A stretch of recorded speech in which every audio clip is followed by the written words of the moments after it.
I would like to welcome all of you here, all protocols observed.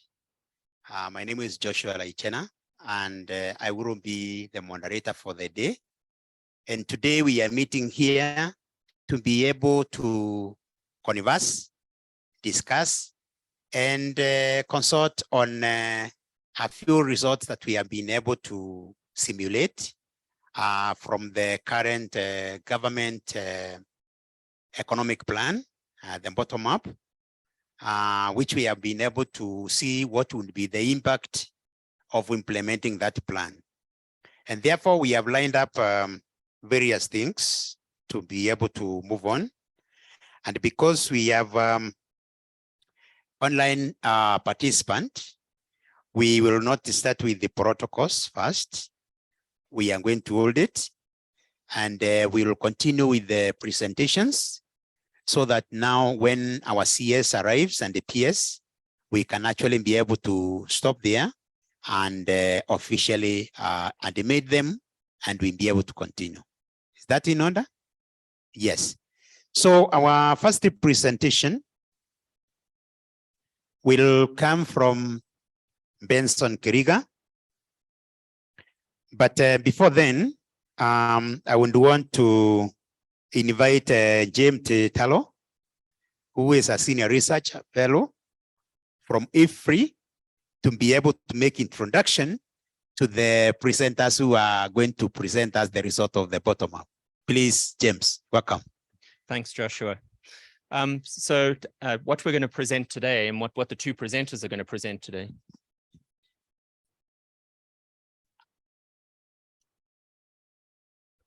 Hello. Sorry. So what the two presenters are going to present today is the results of a collaboration between many of us, KIPPRA and IFPRI and so on. And it's been a very exciting, I've really enjoyed being part of this collaboration, this background brainstorming and thinking through what the bottom-up plan might mean for Kenya and for Kenyans. And so there have really been two parts to the work that we've been doing. The first part has been digesting and analyzing and understanding the bottom-up plan. And the second part has been trying to put that into a series of models to try and measure the impacts on the broader economy, but then also the measuring the impacts on poverty and hunger and diets and so on. And so we're going to have two presentations now. First by Benson, who is going to walk through some of the background analysis and that initial assessment of the plan, plus some macro framework modeling. And then Lensa is going to walk us through that economy-wide development modeling work that's been done to measure impacts on poverty and food security and so on. So Benson, over to you.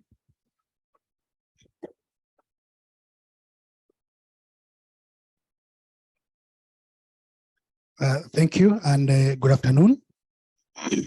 I'll present to you some highlights on the macroeconomic indicators, and also some highlights on the manifesto. To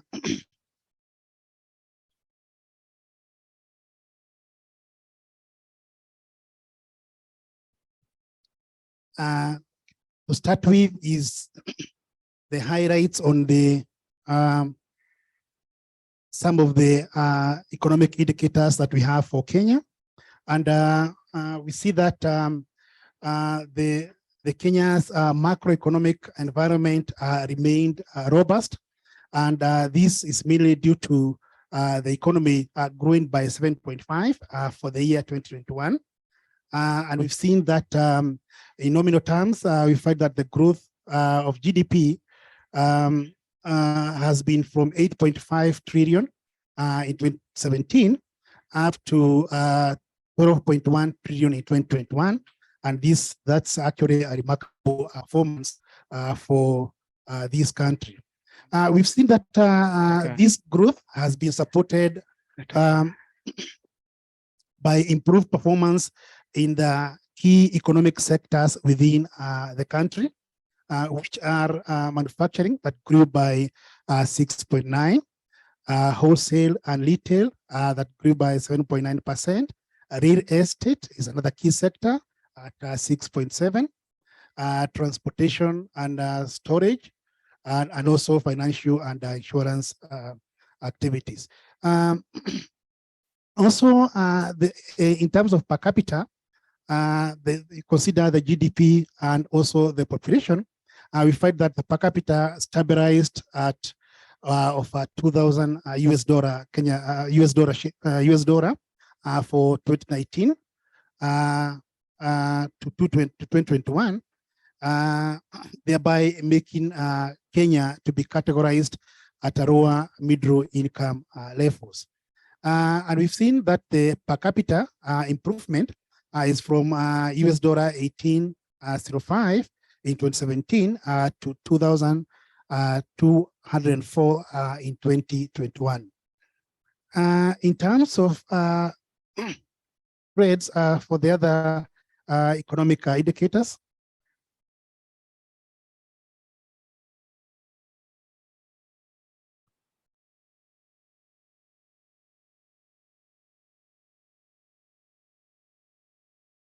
yes, thank you.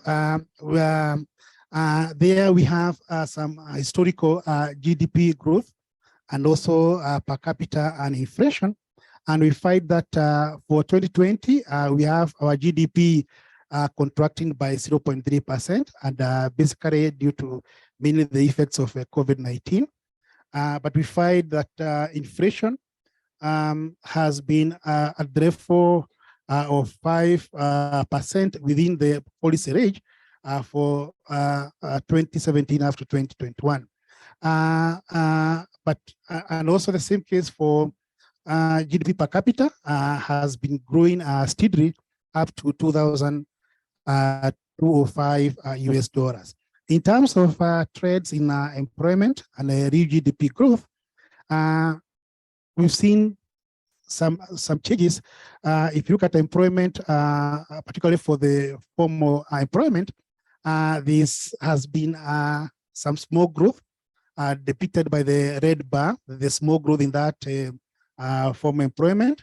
But you can see that for informal, it is quite high, and therefore there's some growth within the informal sector.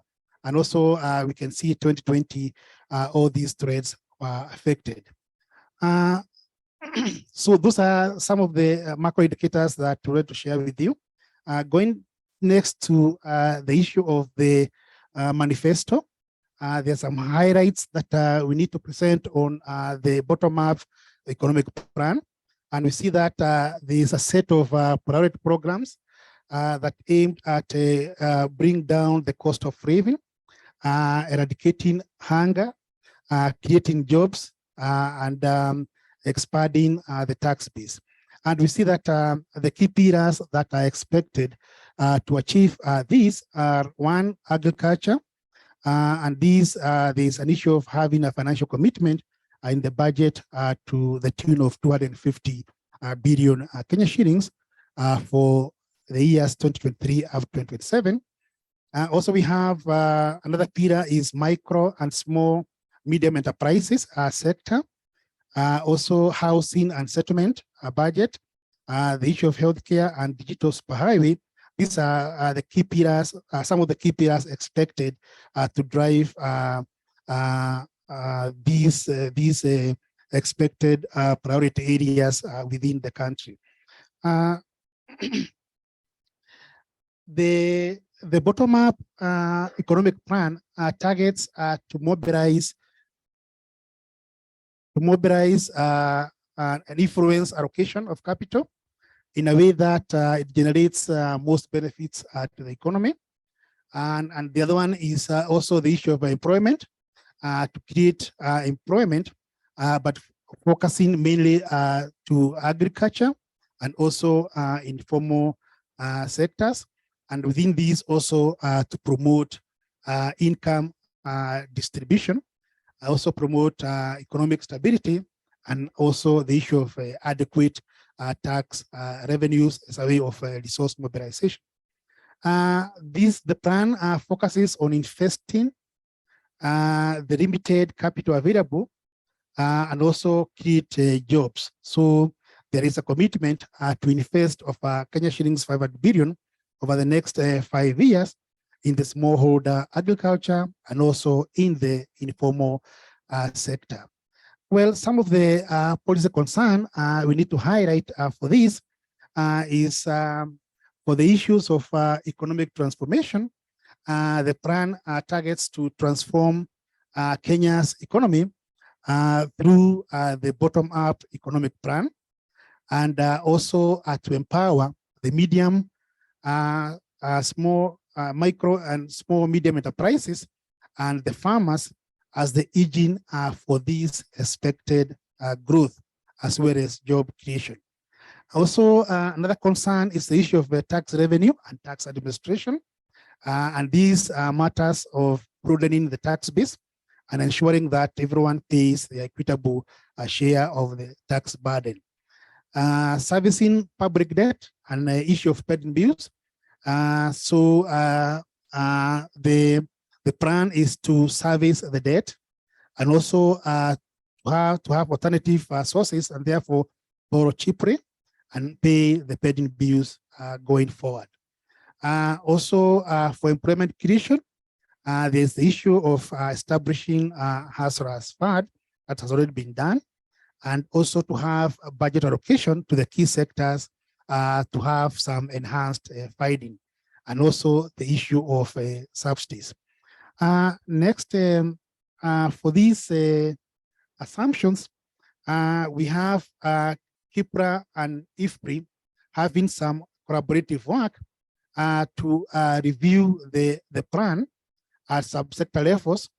And we find, for example, the issue of targeting increases in maize yields, reducing dependence on food imports, and also supporting export value chains, issues of renewable energies, universal healthcare, and the rest are the assumptions that have been taken care of within the technical analysis within a macro model.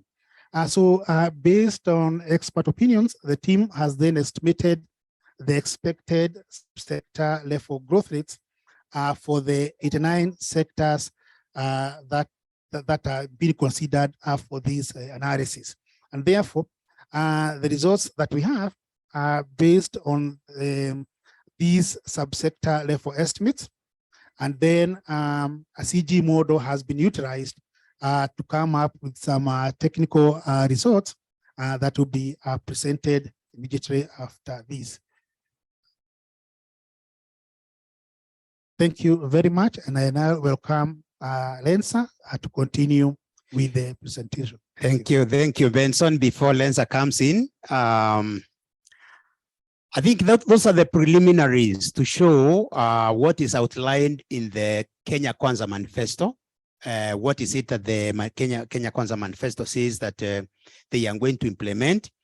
And that is the preliminaries that we have used those figures to be able to simulate what is the impact.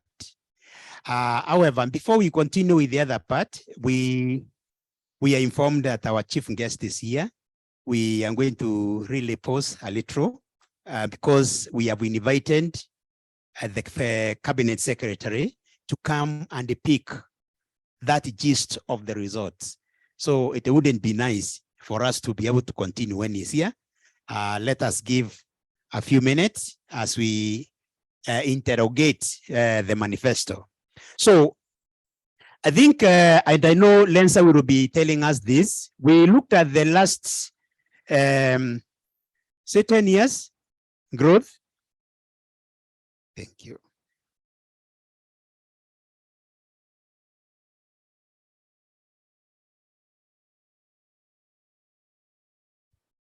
Thank you. Thank you. Thank you. The Cabinet Secretary for Treasury and Economic Planning, Professor Njuguna Ndung'u. Our Principal Secretary, Philip, from Agriculture and Livestock Development, all invited guests, ladies and gentlemen. This is the time we have been waiting, and we really welcome the CS for honoring our invitation to come and listen to the simulation on the economic modeling of a bottom-up plan. We started with some preliminaries on what is outlined in the Kenya Kwanza Manifesto. These are the figures that are put there.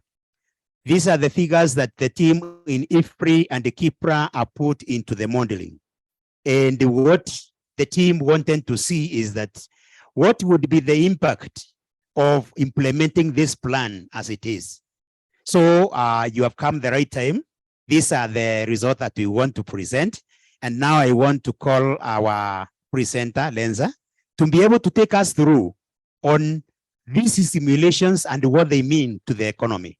Lenza, please welcome. Thank you very much, Joshua. I'll take you through the bottom-up economic plan modeling results and where we are modeling economy-wide and household impacts for 2022-2027. So this was a teamwork, and you can see some of the names mentioned there, but this is just part of the team that worked on these results. Now, starting off is that the team ran 2 scenarios alongside others, but the main scenarios that were ran was on the base run and accelerated growth. The base run here is more of the business as usual, and the accelerated is more of, you know, from the outlook of the assessment of the bottom-up plan that we have. Now, we are using the economy-wide model for Kenya. And in this model, it covers all the sectors, that is production, in the consumption, in the economy. Now, using this model, we want to estimate the impacts of sectoral growth assumptions. I think Joshua has mentioned that the team came up with some targets after the assessment of the bottom-up plan that we have, or the manifesto, we may call it. Now, as I mentioned earlier, that we have 2 main, you know, scenarios that we are running alongside others. We have the base run, which is we are assuming that if the current or the recent trends persist, and for this we are talking about the 2009-2019, excluding the you know, the pandemic. These are just the normal years as our base run. What will happen? And then number 2, for the second scenario, is the accelerated growth, which is more, you know, more ambitious outlook, and it's based on the assessment of our bottom-up growth plan. Another thing is that we are measuring the outcomes at multiple scales, where we are talking about what will happen to our macroeconomy given the, you know, accelerated growth plan. In this case, is the bottom-up. Then what happens to, you know, the sectoral production and employment or sectoral growth. And another thing is what happens to, you know, the household, or what is the household impact given this plan. So for the household impacts, we are talking about, you know, the GDP income. I mean, we are talking about the poverty, you know, we are talking about food security. Now, let's look at our top right figure, where we are talking about the outcomes of, we are having 2 main scenarios, right? So we have base run scenario, which is the business as usual, and then the accelerated growth scenario, which is based on the assessment of our plan. Now, even with the base run scenario, the one in blue, the blue line, there is growth, that's GDP per capita. There is growth in GDP per capita. Here we are talking about the GDP, of course, growing, but there's also the element of population. But there is also a still increase in the GDP per capita. Now, the same applies to, you know, the one in red, or the accelerated growth scenario, where there is a steady increase in the GDP per capita. And by 2027, we are talking about, you know, the accelerated growth being at 2.79. This is in US dollars. And that of, you know, the base run, which is our business as usual, being 2.47.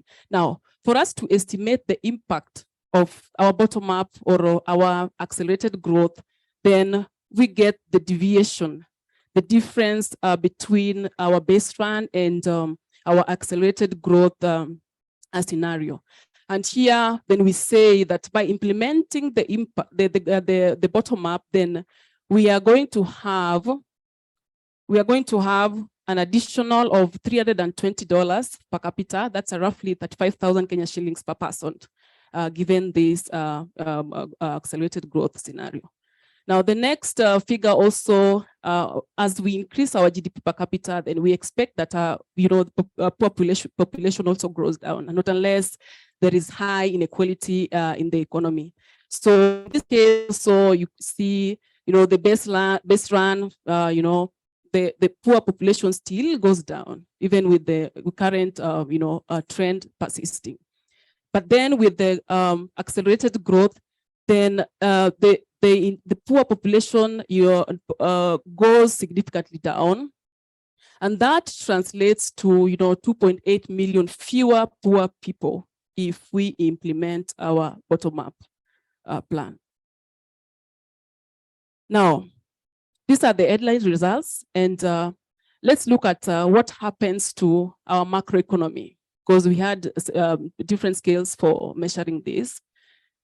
From the headline results, we see that the economy grows much faster under the bottom-up plan.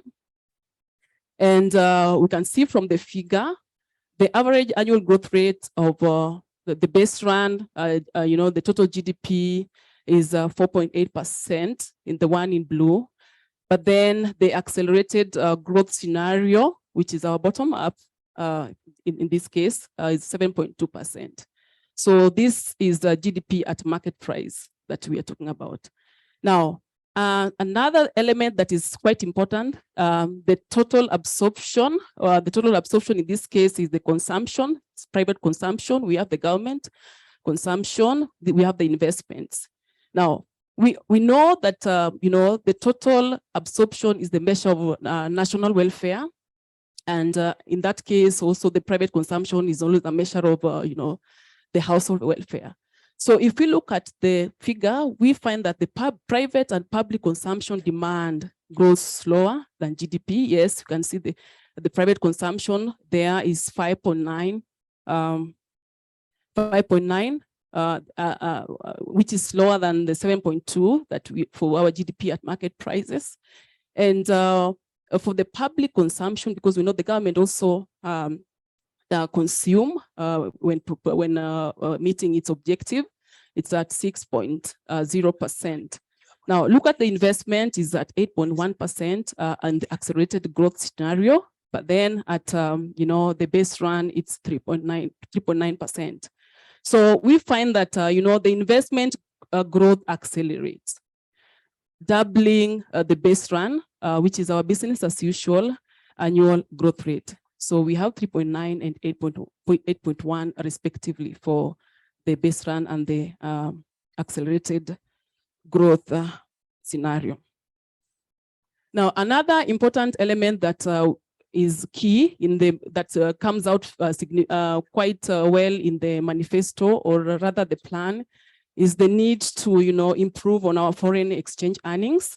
And you can see the trade position improves significantly. This is confirmed from the model that actually it is improved significantly. You can see our exports now, the growth goes to 11.3% from 5.6%. And this compared to the imports, we have the imports. We have the imports that is now at 5.5% in accelerated growth compared to 4.0 in the base run. So it shows that actually the economy is reorienting towards export and investment in that case. Now, I had mentioned about the private and public consumption demand growing slower than the GDP. And this leads to, falling in consumer prices. The CPI, the very lower at the graph, CPI falls from 0.8% to 1.2 per year. And this also is an indication of lower cost of living, which is highly highlighted in our manifesto or the bottom-up plan in this case. Now, we'll now go to our sectoral GDP, because we have these targets at the subsector level, but the model can add them up to GDP. And now I will go through the headlines for sector GDP. And we have kind of aggregated some of the main broad economic sectors that we have. From the results, we are able to know that, note that the total GDP at the base run for this is GDP at factor cost. This is the value added that is created in the economy. It's different from the first GDP that we had mentioned.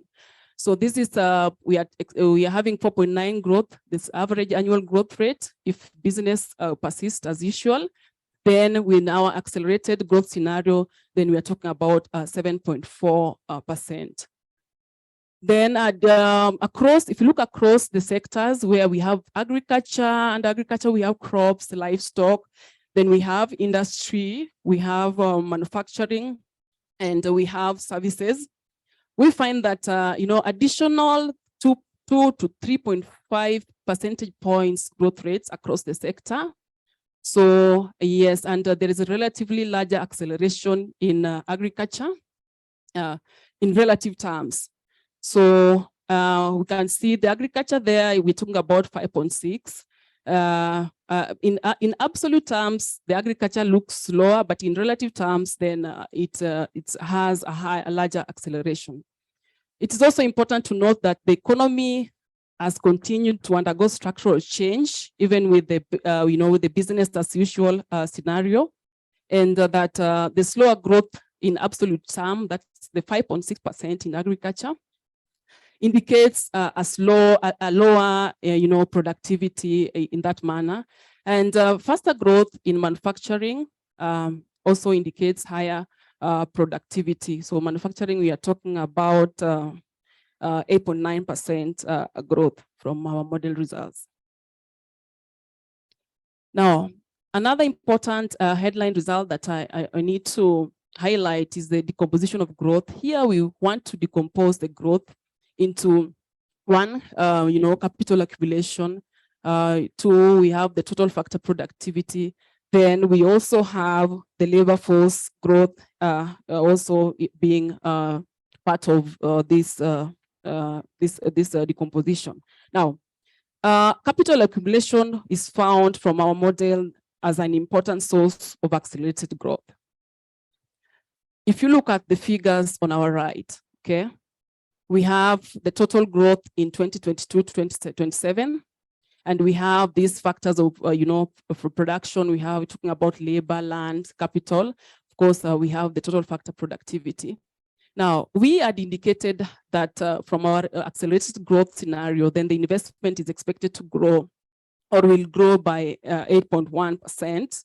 Then from the supply side, that's the construction sector, which majorly also supply, the gross fixed capital, or the capital formation to which is investment, growth at 8.2%.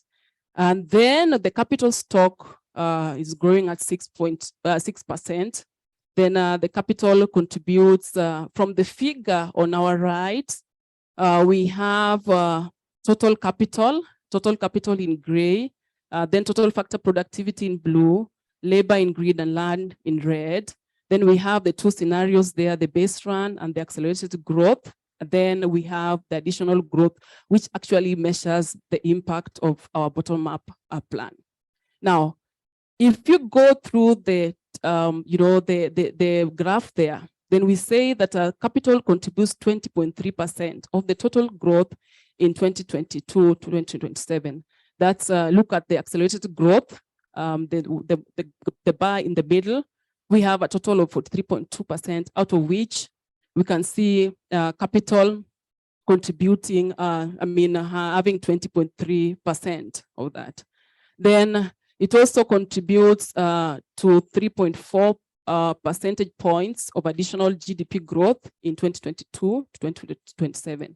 We have the total additional growth of GDP to be 16.4%, out of which capital contributes 3.4 percentage points of that. So that is the impact of the bottom-up plan. Now, for the total factor productivity growth, we find that it is the most important source of additional growth.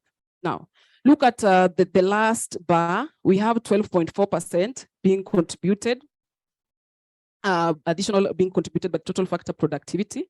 Then that's 12.4. Then now labor force growth is actually third important from the results, source of accelerated growth, which is, it explains 6.2 points of total accelerated growth for 2022-2027. Now let's look at the investment, which is also something that the government is keen on. And here the headline result is that we want to tease out the sources of investment. How are we going to find? How are we financing, the investment, or where are we in terms of, having the investment? Now there are three sources of financing the investment, and they all grow rapidly from our results. We see the total investment from our accelerated growth scenario. We had 8.1% compared to 3.9% on the base run. But then we know that investment cost savings, we have three different levels of savings. So we have the private savings, which in this case grows at 7.8%, given our accelerated growth, accelerated growth scenario.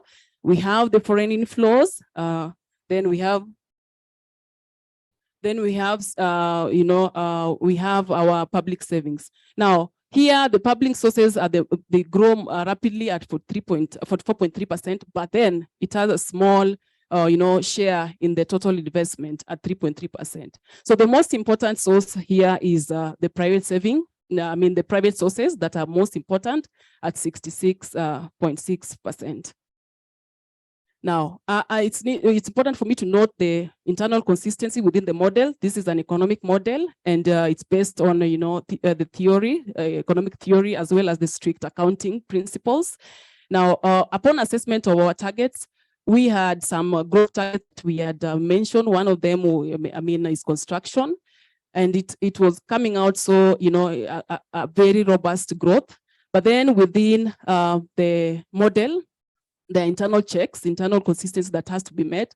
The investment, construction is growing substantially, but it's constrained by investment growth because the construction is on the supply side, then investment is on the demand side. So the investment has to grow for construction also to find where to supply its elements. Then there also an element of the knock-off effects of key construction inputs, which is also has to be on a check. So here what we are talking about is that this model has internal consistency, and we have to, for every target that we have to put, then we have to know that, we have to trade off.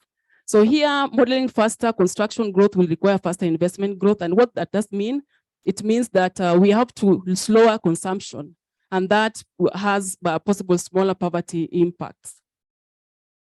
The next important headline is on the household impact, which is the social part of the bottom-up plan.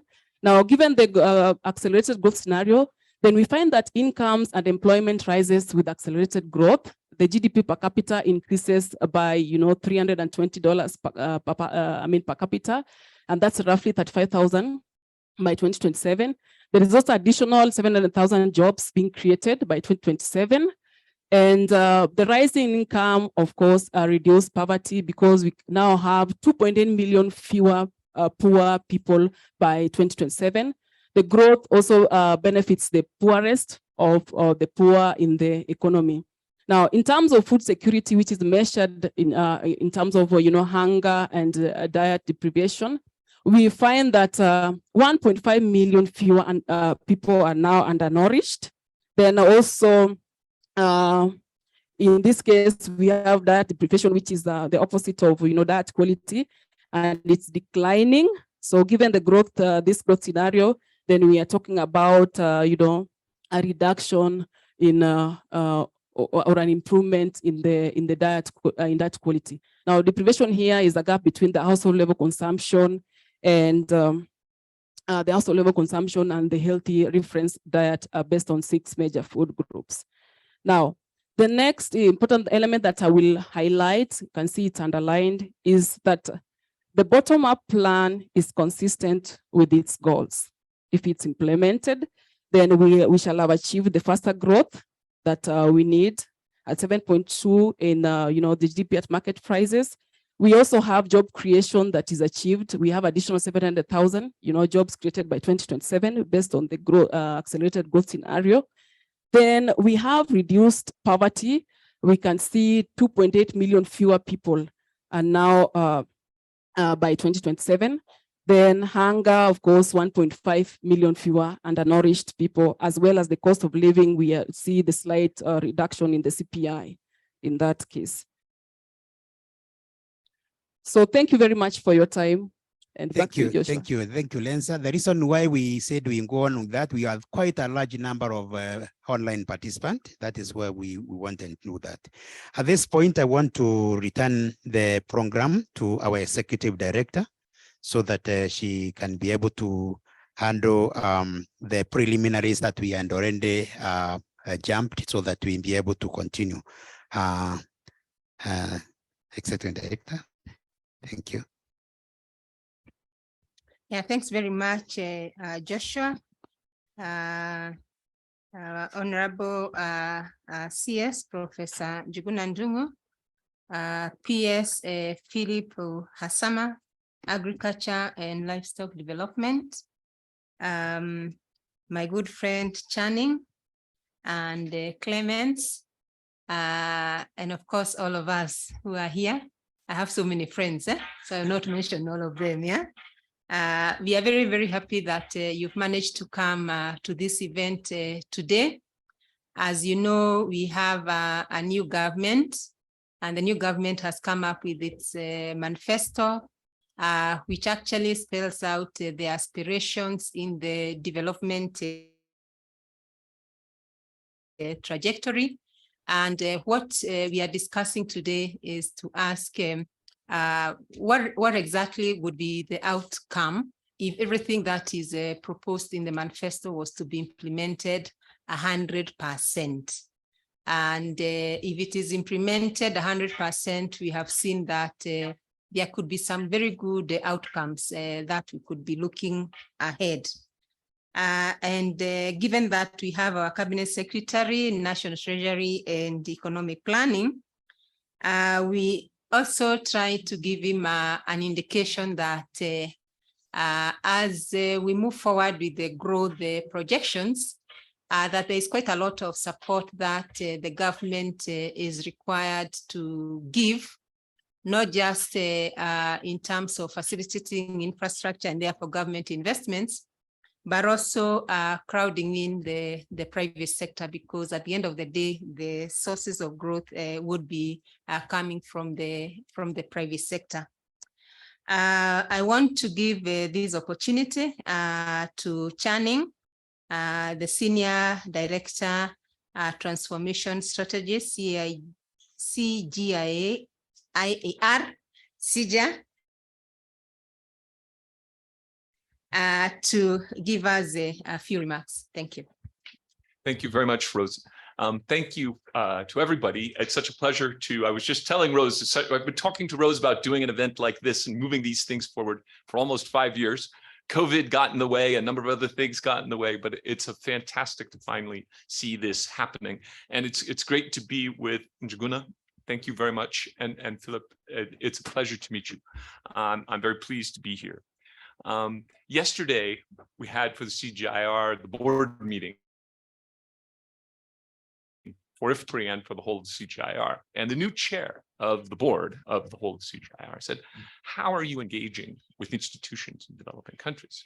I said, well, tomorrow we're having a conversation with KIPPRA. And this is just really important. And we emphasize that, Purnima emphasized that as well in a number of instances in India and elsewhere. And as Rose was mentioning, we're both in a process of change. Here in Kenya, we have a new president, we have a new plan. We want to see what this plan might do. At IFPRI and in the CGIAR, we are in the midst of this ongoing reform process. We hope that your bottom-up plan goes very well in that way. And both of these things we're really wrestling, I think, in part with coherence, right? We can't do everything, and we can't have everything, right? And this is part of what the modeling helps. And this is a standard part that Njuguna is very familiar with. But it's worth reiterating that, you know, there's GDP, we produce goods, right? We have what we have. We import, that adds to the stock, right? That gives us all that we've got. And then we can consume it, we can invest it, we can spend it on meetings here in government, right? Or we can send it away to the rest of the world in the form of flowers for export, right? And this is a choice, and this internal consistency that Lensa is showing is really nice when you're building up, because it's a political plan, right? And you need to now sort through the economics. And I think that's one thing already that this approach is helping with. The other thing, which is very important, obviously, President Ruto and important to all of the people here, that it's moving forward, that it's, you know, increasing the welfare for most Kenyans, right? And I think it's not a particularly surprising result given the focus on agriculture and the informal sector, but it's really nice to see it quantified, that it's there and showing up. So I'm super pleased to be here. And Rose, I'm thanks for organizing this meeting. So that's all I wanted to say. Thank you. Thanks very much, Channing. At this stage, I want to invite the PS, Philip Hatsama, to give his remarks, and also to invite CS National Treasury and Economic Planning. Yeah. Thank you very much. Good afternoon.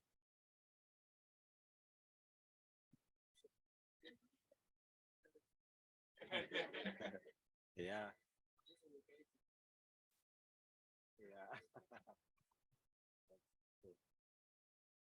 So as he has said, my name is Kelo Harsama. I'm the Principal Secretary in the State Department for Crop, the Ministry of Agriculture and Livestock. So I'm here to represent my Cabinet Secretary, who is out of the country. He would have liked to be here today. So he had given me a speech so that I can read for him. So, Honorable Njuguna Ndungu, who is the Cabinet Secretary for National Treasury and Economic Planning, Dr. Rose Ngugi, the Executive Director of KIPPRA, Dr. Channing Anit, Senior Director, representatives of development partners, private sector, and the civil society, distinguished guests, ladies and gentlemen, I'm honored to join you today as we reflect on policies, strategies, and the expected impacts of implementing the bottom-up plan on key socioeconomic outcomes. I wish to take this early opportunity to thank the organizers and all participants for your time, contributions, and commitment towards development of agriculture in Kenya. Given that we are transitioning to a new administration, this seminar presents an opportunity to inform the policies and programs outlined in the socioeconomic plan. It is expected that this process will highlight the important links between the plan and food system transformation, and also present recommendations on transforming food systems in Kenya for a new era of economic growth and prosperity. Kenya's economic growth has been reliant on performance of the agricultural sector. The sector contributes on average 26% of the country's gross domestic product, and a further 27% through forward and backward linkages with other sectors of the economy, including manufacturing, services, transport, and logistics. The sector further accounts for 65% of Kenya's export earnings, providing a means of livelihood for about 70% of the country's rural population and about 40% of the overall population. Ladies and gentlemen, the country's development agenda is spelled out in Kenya Vision 2030 and other government policy documents. In this regard, the government has identified agriculture as a lead sector for economic transformation, owing to its potential for quick returns on investments. This is well elaborated in the government manifesto, the president's inaugural speech, and the president's Mashujaa Day 2022 speech. To generate the desired results, the government has laid out a sound recovery and transformation plan geared towards achieving our national commitments as well as regional and global obligations in agriculture. Ladies and gentlemen, as clearly elaborated in the manifesto and the president's policy directives, the government is investing in inclusive socio-economic transformation for all its citizens through channeling resources, investments, and efforts at the base of the pyramid. This means bringing along the youth, women, vulnerable and marginalized groups, and indeed Kenyans from all corners across our country. Over the next 5 years, the government has laid plans to transform the agriculture sector by increasing production and productivity in all priority value chains, increasing land and irrigation, enhancing affordable access to quality farm inputs, better targeting of government investments in the sector, and promoting public-private partnerships as an avenue for sustainable transformation and growth. Ladies and gentlemen, the challenges facing agriculture in Kenya have been well documented. These include climate variability, low levels of mechanization, land fragmentation into small uneconomic units, and little or no value addition. Globally, the sector has been negatively impacted by the effects of COVID-19, escalating commodity prices, and disruptions in global supply chains. To address these challenges, the government has put in place interventions to support agricultural research, enhance access to affordable inputs, increase youth participation, and digitization of extension services, among others. The government is cognizant of the need to transform the Kenyan food system in the wake of global and domestic challenges, through research and innovation. Currently, the priority areas in agricultural research include breeding for yields, drought tolerance, and improved attributes for processing. On livestock, research targets improved productivity of livestock and pasture. As envisaged, to this consultative process, a sustainable platform for evidence-based research will help decision makers to design policies and strategies necessary to support the implementation of the bottom-up economic plan in agriculture. Given that agriculture forms a core component of our food system, it is important to leverage on innovative ideas and information generated based on data and research. To accelerate the process, the government will endeavor to incorporate evidence in the policy-making process and develop a sustainable food system that caters for present and future generations. On that note, we appreciate the efforts made by key stakeholders such as KIPPRA and the CGIAR group in championing food system transformation and inclusive growth. It is my hope that through continuous engagement with partners in the agricultural sector, the government will develop a well-transformed and vibrant agricultural sector, which will contribute to the national economy and ensure food and nutrition security for all. As I conclude my remarks, it is my expectation that the participants will find these discussions relevant and the outcomes of this process will be utilized in our policy-making process to support agricultural transformation.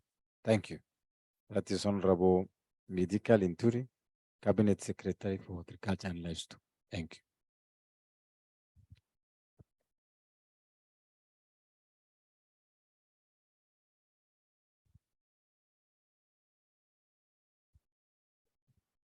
I have been following your presentation and I found them very, very important, very relevant, and very good strategic directions for policy making plans. I've also seen that the indicators are very relevant to what we have been doing, what we have been planning to do.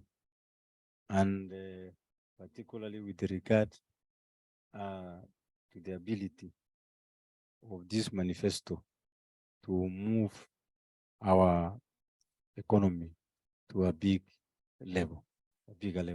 Thank you very much.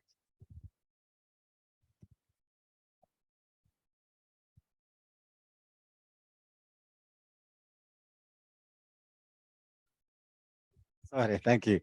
I can get. So with that, I think I want to take this opportunity to welcome our Cabinet Secretary for Finance, Honorable Ndungu Karibu. Thank you very much. I didn't know how to behave because I was supposed to invite Minister for Agriculture, CS for Agriculture in my speech to talk. Now you talked ahead of me. And secondly, I'm also part of KIPPRA. So if it was a legal tussle here, I would have recused myself in the legal tussle because I'm familiar with KIPPRA. And but I thought everybody knew KIPPRA. When I told my colleagues in the office that we are going to KIPPRA, they were actually taking me to Kibera until I asked them, where are we going? Changed. But anyway, I'm happy to be here and I'm happy that I can listen and see colleagues. Thank you, Channing, for being around. Can you hear me? Is it okay? Or you are coming to check on it? Yeah?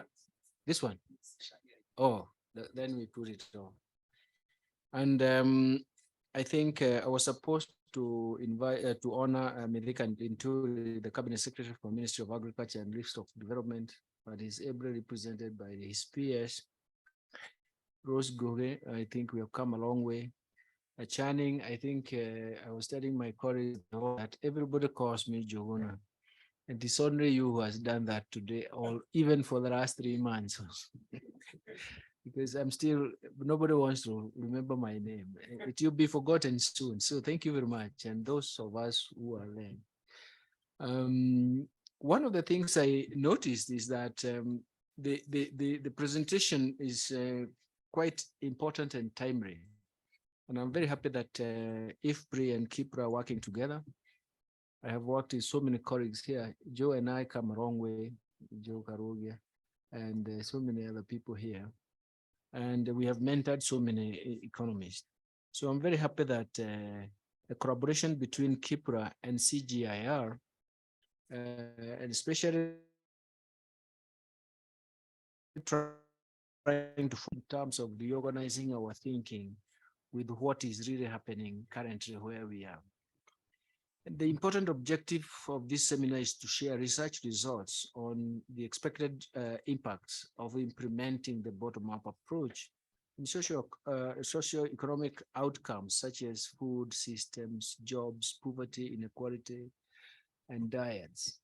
And as I was listening, I found myself in a lot of agreement in terms of where we are going. And of course, for people like us, if you don't see a structural model, you are still asking yourself, what is affecting what? Of course, we are afraid of putting such equations when you see somebody like a cabinet minister, you don't want to put in structural equations.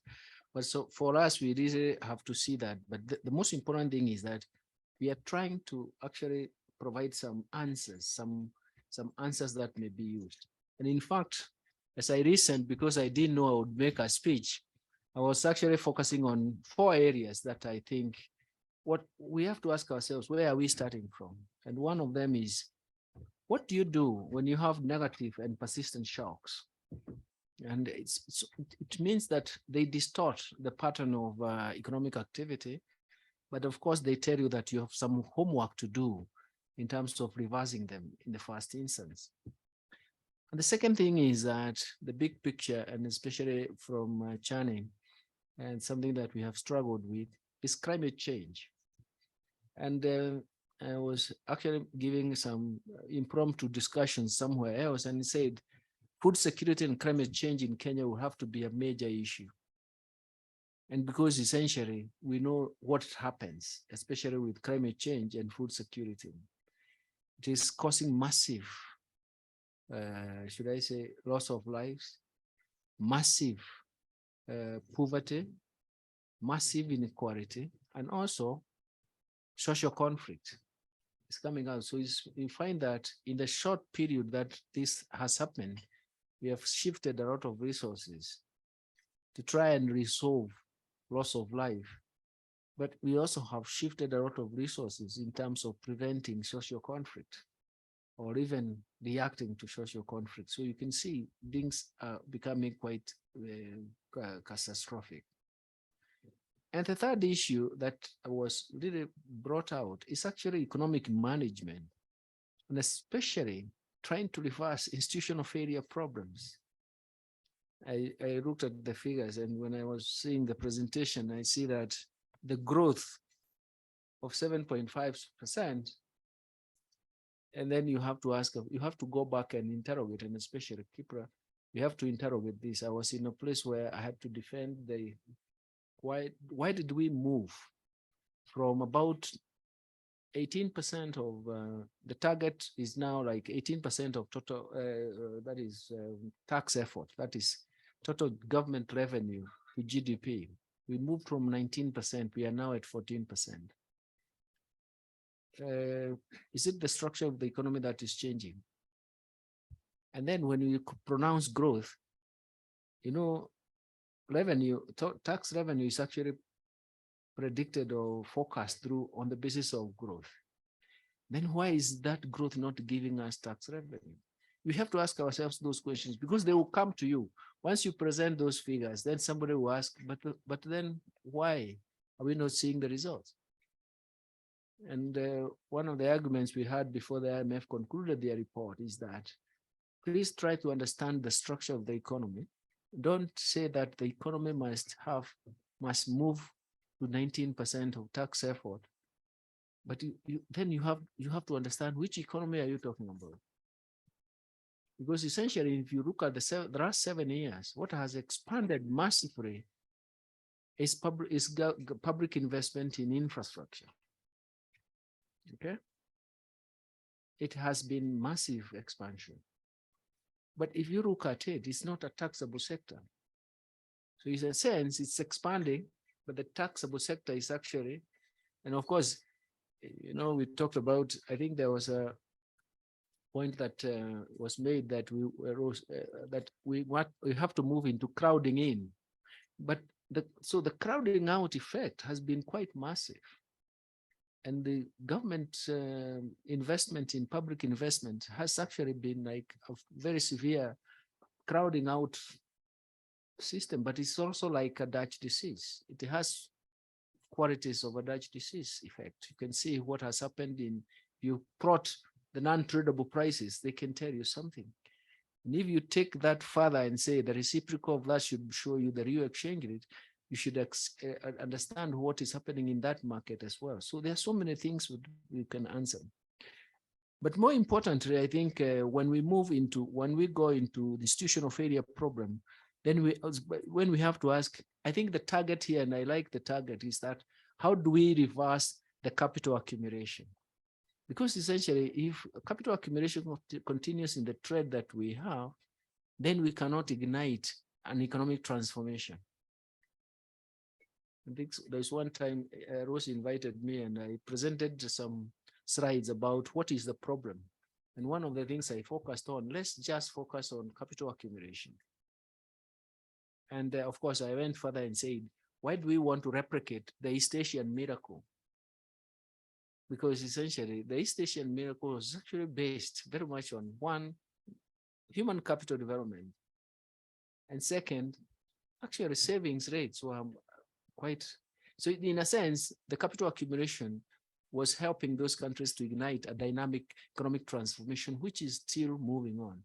For us, I think, and I saw the figures, you know, if you looked at the figures on savings to investment, savings to GDP, the ratio of savings to GDP or the ratio of investment to GDP, then you can show.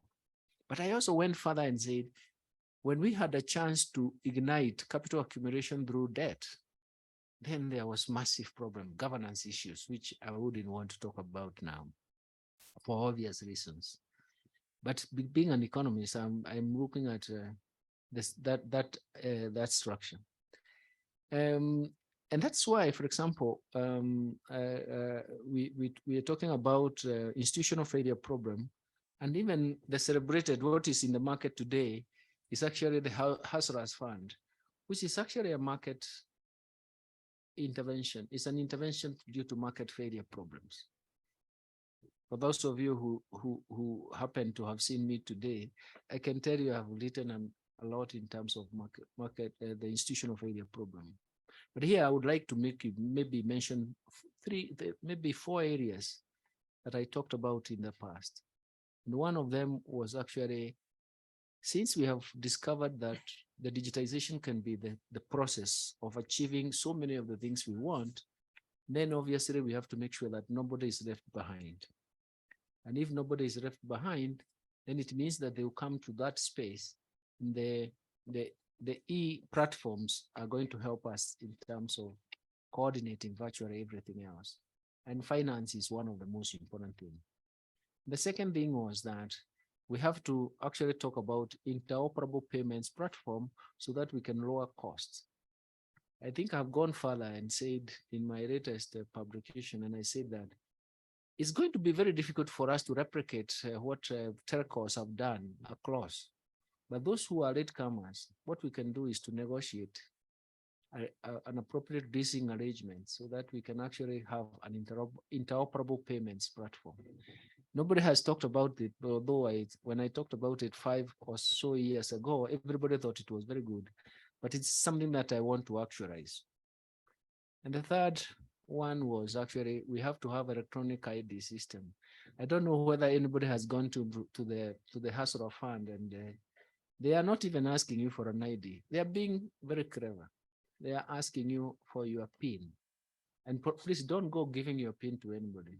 For those Kenyans, you know, they are asking you for M-Pesa PIN. So they are making an assumption that you're already registered. And since you can't register without an ID, that's game. But of course, everything else follows from that. It's very, very important. It is showing that they need, right now, they don't want to ask you for an ID because they don't want to get into that trap that you have an ID, but you have not registered in the process. If you have registered, all your details are there. So it's an easier thing of saying we need electronic ID so that we have full information. Finally, and more importantly for me, I argued that we have to have state capacity and also regulatory capability so that we need to protect the market, develop the market, regulate the market appropriately, but more so protect the market. Those 3 things are very, very important. Where did we fail? Where did the rain beat us? We worked so hard in Central Bank to introduce the CRBs. We worked so hard with the MNOs to come up with credit scoring, but how they were used, they only be tutored by the regulatory capacity. So I was telling my friends in regulatory authority, communication authority, and the central bank, all of them, they didn't see it coming, but it did come. But I wanted to say that because I wanted to introduce the subject matter. The bottom-up approach is about making sure that markets work, and more importantly, work for the poor. And that's why, for me, this seminar is timely, because if markets work for the poor, and more so for everyone, they are going to, you know, I always remind people that it is in the marketplace that economic rents are distributed and shared. One time when I joined the central bank in 2007, a journalist asked me, oh, they're saying that the economy is growing at 7%. The figures you presented were 7.5, you see. And they asked me, how can you feel it? Can you feel it? So I told this journalist, my usual self, then economic growth is not like a train. You wait for it in the station and then you climb in. No, economic growth is felt when you participate in the market. And you can sell even your labor, isn't it? In the marketplace, you can sell virtually. You can participate through labor, or you can invest, or you can even sell. So I said, if you don't participate in the market, then you cannot feel that effect. Coming back to the market, one of the institutional failure problems that we have encountered is the interference and capture of the market. I wouldn't want to go into Stephen Dako's book on the gambling for development, but there is a lot of element of truth, Channing, isn't it? But once the markets are captured, then you cannot get the returns on your own investment. Of course, other people blame everything else, taxation and all that. But we know from Roderick and all the others that if you cannot appropriate returns on from your own investment, then you can't invest, isn't it? And the market doesn't take you anywhere.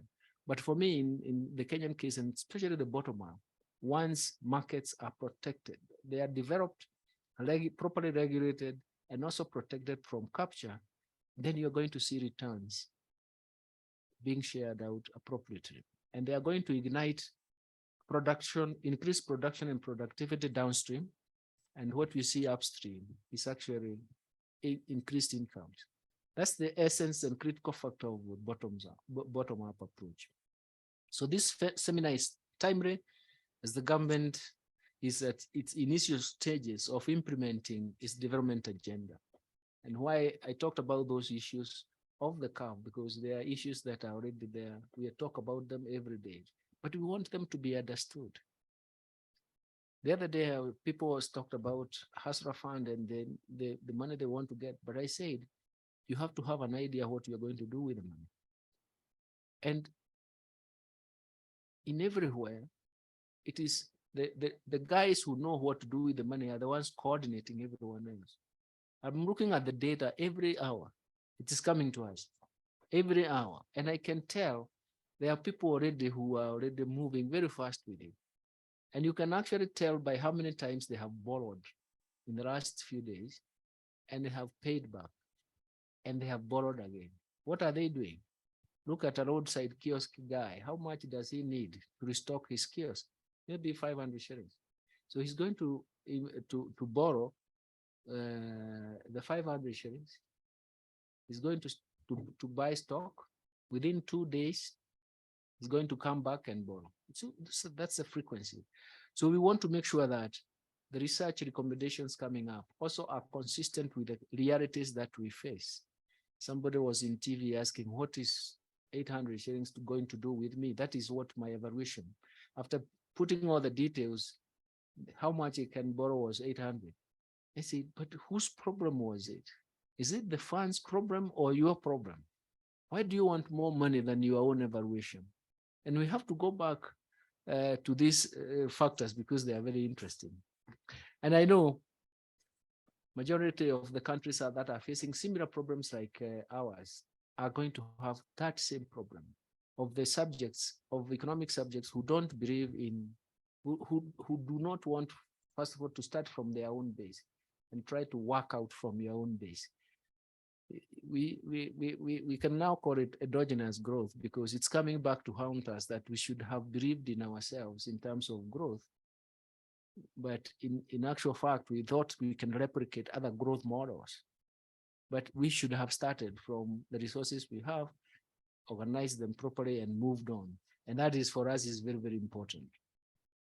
When we started in KIPPRA here in 1999, I was almost losing my way because I can't remember the last time I was here. I think the last time I was here was more than 10 years ago, Rose. Yeah, it was more than 10 years. More, oh, it's even more, yeah. But the most important thing is we started that in 1999. And that's the time even the government itself realized that we need a tool to guide economic management. And this this modeling and even forecasting is part of that. Everybody accepted. We even developed a macro model and we decided to put it in the treasury so that most people don't tell you. Those days, you couldn't walk anywhere and you're told, we don't want theory here, we want practice. But when you ask them, what practice do, you find they don't have it. So it's a way of bashing you from ideas that they don't understand. But right now, we have become methodical. We start with, what do you achieve and how do you achieve it? And that is for us very, very important. That's why I commend KIPPRA. And from where I am coming from in African Economic Research Consortium, what we've done is to work with national think tanks like KIPPRA so that we can actually influence policy and then show the value of capacity. And capacity is also to understand relationships, isn't it? I've seen, for example, His Excellency the President has been emphasizing why we need fertilizer now, because it's going to be an input for the next season. Okay, and nobody is seeing it that way, or nobody was seeing it that way. Why you want timely inputs is because it's going to be an input in the production process. And that's why I do believe that this work is very, very important. And that is why I collaborate. I appreciate this collaboration between KIPPRA and CGIAR. The last time I worked with Channing, we were actually working on climate change and central banking. And I was at pains to tell people, look, whenever there was a supply side shock, like for example, drought, we didn't realize why inflation was becoming so pervasive. But it's because it was coming from supply side. And anybody will tell you, bring down the supply and everything will be sorted out, isn't it? But what is the major problem here? The major problem is that since you don't have instruments on the supply side, except bringing the supply into the market, you have to use demand side instruments of monetary policy, and you have to push or push the economy into a temporary recession. But we justify that by saying it's good so that if the supply comes back to the market, you have dislodged a plateau of high prices, which it makes sense. But then you have to worry about the economic recession that you induce. But the ambition by Channing and his team is to come up with supply side instruments. We are still trying to do, we are still on that. The last time I'm sorry, I didn't even, we met in Oxford in, September, but I wasn't planning to be where I am. Please forgive me if you think otherwise, but I was not. It's only that I was more in the technical team trying to help out in so many things, but I was not planning to. My ambitions are very small. Is to sit and write an informative paper, make sure that that paper is read, and the life continues. And of course, I was moving on with KIPPRA. But I can tell you that that work is still on. It's going to be part of that. You see? Why I mentioned climate change and food security, because it is a spinner for us. But even going forward, it will allow us to come up with better solutions or even more solutions that will help us in terms of economic management. And that is what is going to happen. We have capacity, and this is an indication of what kind of capacity we need to build.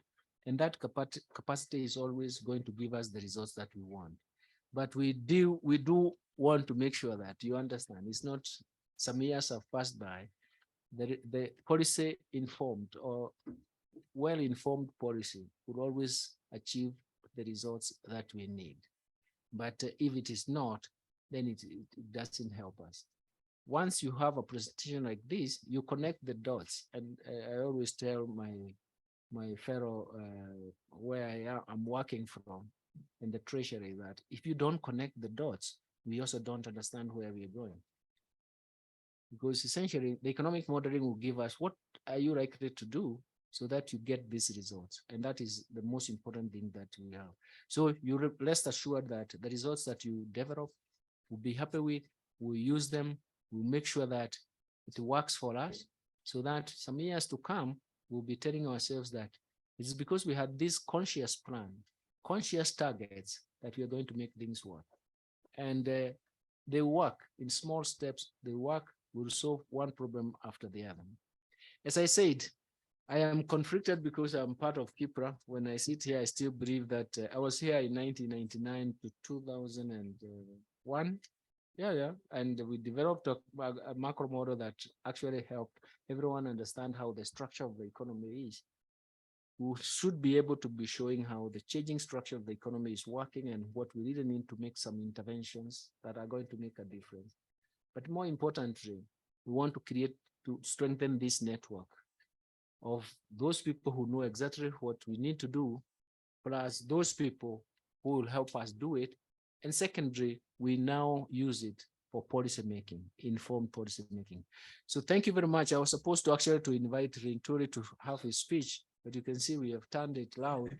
So he has already made his speech. So what we really do is to make sure that this meeting has already been opened. We are happy about the results, and we are going to work through the results to make sure that we deliver what we want. And down the line, we want also a summarized kind of memo, not memo, some policy briefs that tell you this is ABCD, this is how we are connecting the dots, and this is how we are addressing the reality, because once we run away from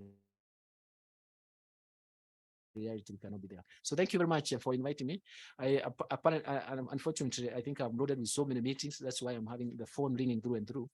We have to do some brainstorming somewhere along Renana Road, then rush back to the office, and then on and on, report back. That is the way things are. We are in a crisis, so it means that everybody should make sure that we help each other in terms of packaging the solutions that we need. Thank you very much. And nice seeing you all.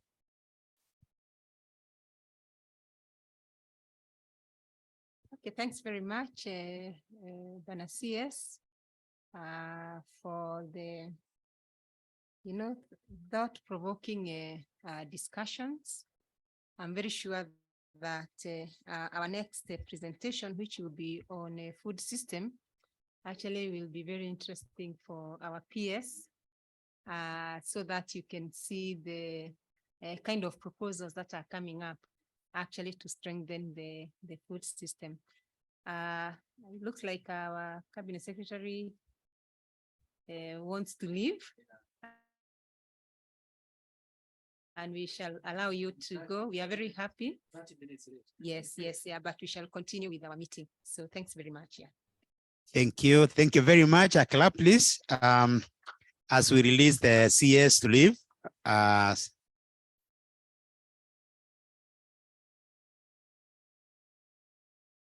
Thank you.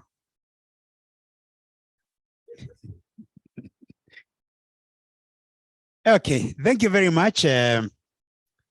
I think as technical policymakers here, we have been, we would say, kuchomwa, isn't it?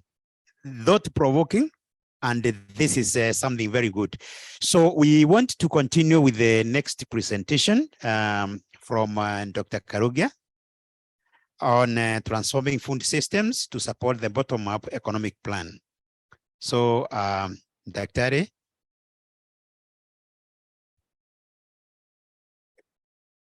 You are ready? Yeah. Okay. Yeah. Thank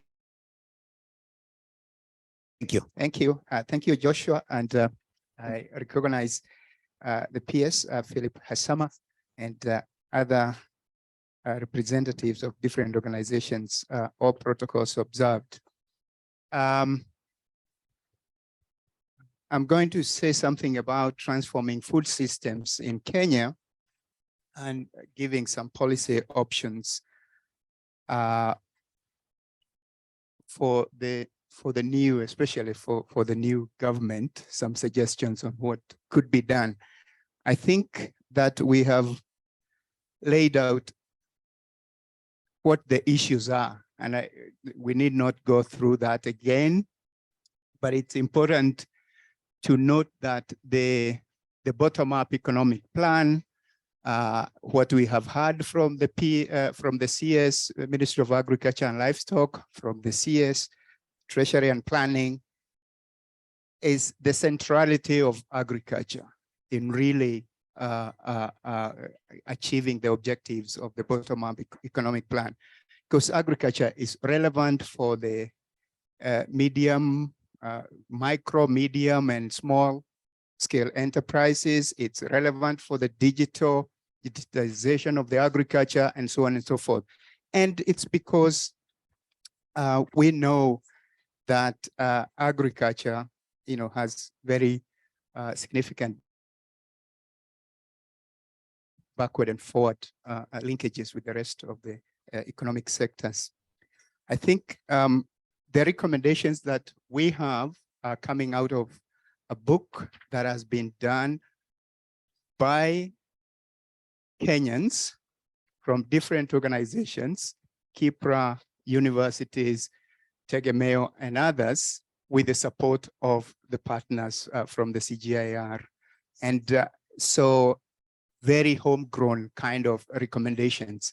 I will call it 10-point agenda, if you like, and emphasize not all new. And we have had some of the solutions being proposed here by the ministry, by the CS, already, included here. But I think the importance of having these recommendations supported with evidence. That's the main value addition, that indeed you can defend these recommendations because they are based on strong research, and therefore, if you say this works, it's because there is research evidence to support that. And so allow me to quickly go through each one of them. It does address the point of what do we do? How do we create these shocks in the economy? Because we are saying we will get changes in different sectors. What will cause those changes, right? So if we have some things that we can do, we begin to address the question of how do we implement this? What do we do? Where, right? And Lensa kept talking about if implemented. So we're moving this forward into this is what you do to actually begin to implement. Okay, yeah. So these recommendations are about harnessing the potential of food systems to address the challenges that we have had and been discussing since we started at 2 o'clock. Next, where is the, yeah, okay, thanks. So the first thing is to broaden our thinking, our strategic focus from a food security or agriculture to more of a food systems. And because that allows us to focus on what do we do at the farm level, but all the way to moving the food from the farm to the kitchens and even to the tables, all the way to the fork, right? And the things that we do. And that's going to be inclusive. If you're looking for ways to involve those that are in the rural areas that have not been affected by the structural transformation that we all seek, the food systems approach allows you to make contact with them. Let's also, we're saying, focus on subsectors that reduce poverty, create employment, improve diets. And here you want to look at animal source foods, for example. You want also to look at export commodities and so on. The other thing is to accelerate the industrialization, commercialization of the food system. If you look at the graph there, the level of mechanization in our country has basically stayed stagnant for the last 50 plus years. We need to do something about mechanization because it does improve productivity. And of course, there are many other things that we need to do to improve productivity. We talk about fertilizers, making inputs available, but also soil amelioration treatments and so on. Value addition, that's emphasized in the bottom-up economic plan, creating non-agricultural jobs. This is where you think about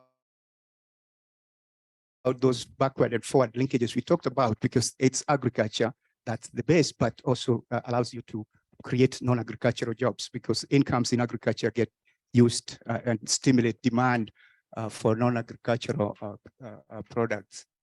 And of course, linking markets to domestic and export markets, as the CS mentioned several times. Next. Oops. Okay, there we go. So again, expanding access to food system activities for smallholders. We know that we have a large proportion of our food production being undertaken by smallholders, better targeted and well-administered fertilizer subsidy. We've had that, and supporting domestic production, ensuring that we reduce the costs. We have had studies suggesting that the cost of fertilizer is high, mainly because of the inland costs. Yeah, okay. Then, okay, I'm being asked to really go through this quickly. And not to worry, the PowerPoint will be available, but we also have distributed a policy brief that's easy to read, and everybody can get a copy, hard copy here, but also online. So you're not losing anything, but let's highlight the key things. We've talked about the digital revolution, the success that we have had. We need to make it broad-based by making sure that those in the rural areas and remote areas have actually connectivity. We can improve nutrition through production and consumption policies. Let's not just focus on production, but also consumption, raising incomes of households and promoting a diverse food production base. We need to provide better opportunities for women to make food systems more productive. This doesn't need re-emphasizing. The seventh point, I'm going really fast, improve animal health and disease control. And here, the one thing that I would like to emphasize is taking the One Health approach, that what affects animals affects humans as well, and the environment. And we need to bring the different actors, the ministries, the sectors to work together. Funding, I think we have hammered this forever on, isn't it? Yeah, we have had ambitions to raise expenditure to 10% following the Malabo Declaration, but we're still doing around 2%. Something needs to change, Bona PS. Number 9 is about coherence and aligning policies across the food system. So we need to make sure that what we do in the different sectors, in the different departments, ministries, really is focused on the same visions, objectives, and we have a way of knowing how that is to be done. One way is to think about an overall framework that gives us the vision for the agriculture, for the food systems, the objectives, the roles of the different actors, so that we all go there to say, okay, what is my role in this? And how do we know that we are doing what we are supposed to be doing? And finally, and I'm glad this has been raised, is actually investing in research. We haven't done enough. We can do much better.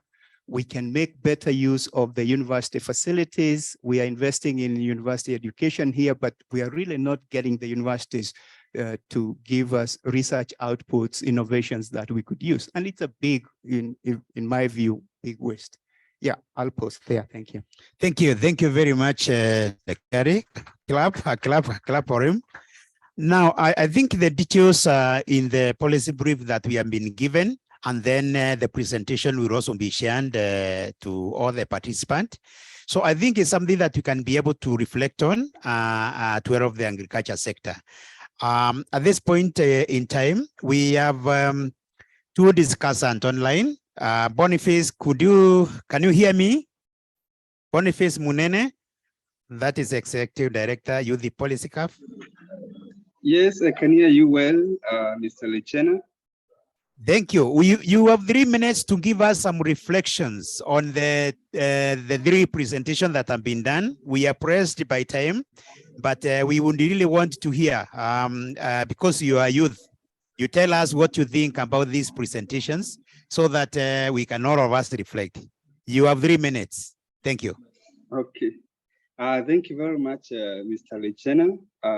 I'm really excited to contribute into this workshop. And again, I'm excited because I'm a product of KIPPRA. I was a KIPPRA young professional, and Mr. Lichena was my chair. Now, looking at the 3 presentations, I was able to pick out some cross-cutting issues, and that is the aspect to deal with the youth. And when the CS was presenting, he really emphasized on the aspect of the bottom-up economy. And from our side, because mostly we deal with the policies dealing with the youth, we feel that this is where majority of the youth are going to benefit. using the bottom-up approach. Because from the presentation, it was clear that the population growth is increasing. And again, the number of youth are also increasing. Again, this aspect of unemployment. So you have the population increase, which is not accompanied by employment creation. So implementation of the bottom-up model means that youth are going to be equipped with the skills and the fund.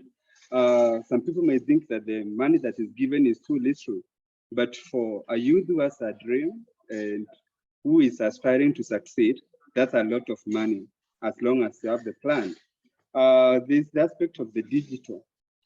As long as we're talking about the youth, we can bring them to the agricultural sector if we embrace technology, because this is where majority thrive.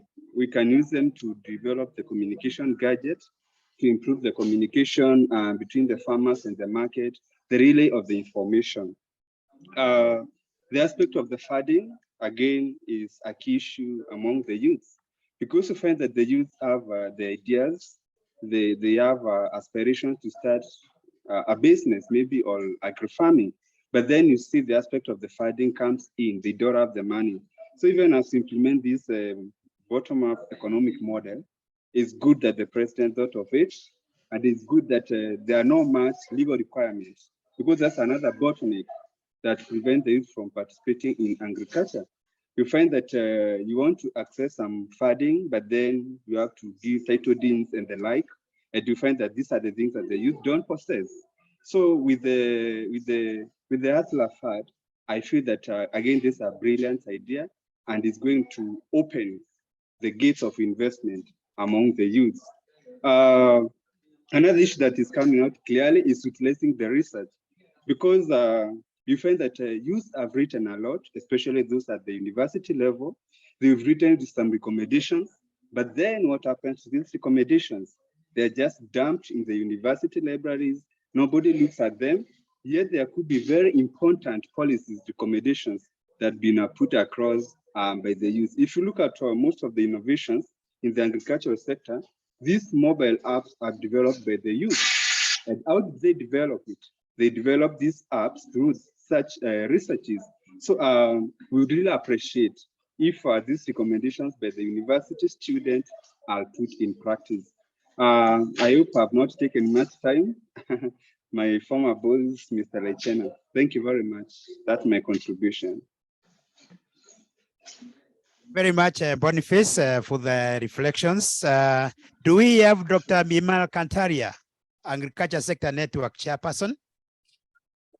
Hi, good afternoon, ladies and gentlemen. Can you hear me clearly?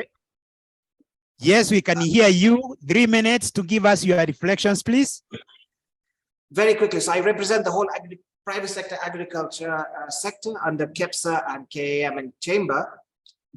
So first of all, thank you very much for this report. As ASNE, we focus on value addition agriculture, and I'm happy to see PS is there. And PS, this is probably your first day in the office, so you're probably in the hot seat. So we're very happy that you've taken over, of course.